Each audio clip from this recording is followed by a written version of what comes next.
ये महाराष्ट्र राज्य के नाशिक जिले में स्थित त्र्यंबकेश्वर ज्योतिर्लिंग है, जहाँ भगवान शिव एक नहीं बल्कि 3 रूपों में विराजमान हैं: ब्रह्मा, विष्णु और महेश।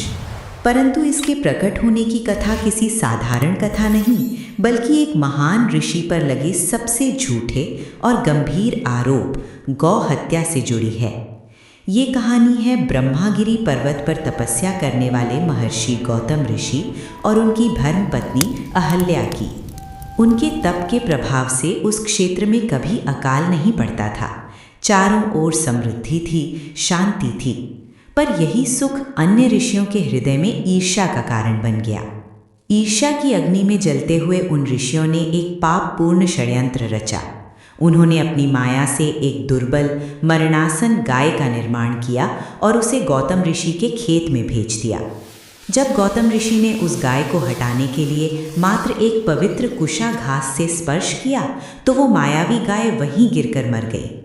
तभी छिपे हुए ऋषि बाहर आकर चिल्लाने लगे, पाप हो गया, गौतम ऋषि ने गौ हत्या कर दी।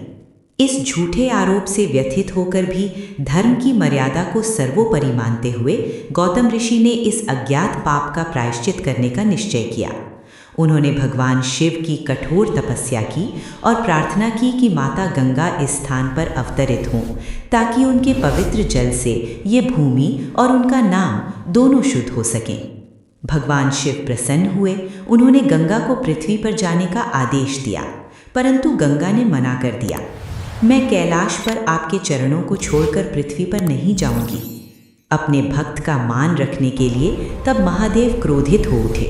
उन्होंने अपनी जटाओं को एक विशाल शिला पर दे मारा। उस प्रचंड प्रहार से गंगा को विवश होकर उस शिला से 3 धाराओं के रूप में प्रकट होना पड़ा। यही पावन धारा आगे चलकर गोदावरी नदी के नाम से प्रसिद्ध हुई, जिसे दक्षिण गंगा भी कहा जाता है। जब गौतम ऋषि का कलंक धुल गया, तब उन्होंने महादेव से प्रार्थना की कि वे सदैव उसी स्थान पर निवास करें। भगवान शिव ने उनकी प्रार्थना स्वीकार कर ली और उसी शिला में ज्योतिर्लिंग रूप में स्थापित हो गए।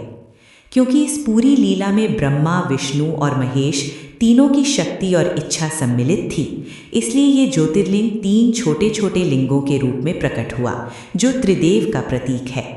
उस त्रिनेत्रधारी महादेव के सम्मान में ओम त्र्यंबकेश्वराय नमः अवश्य लिखें।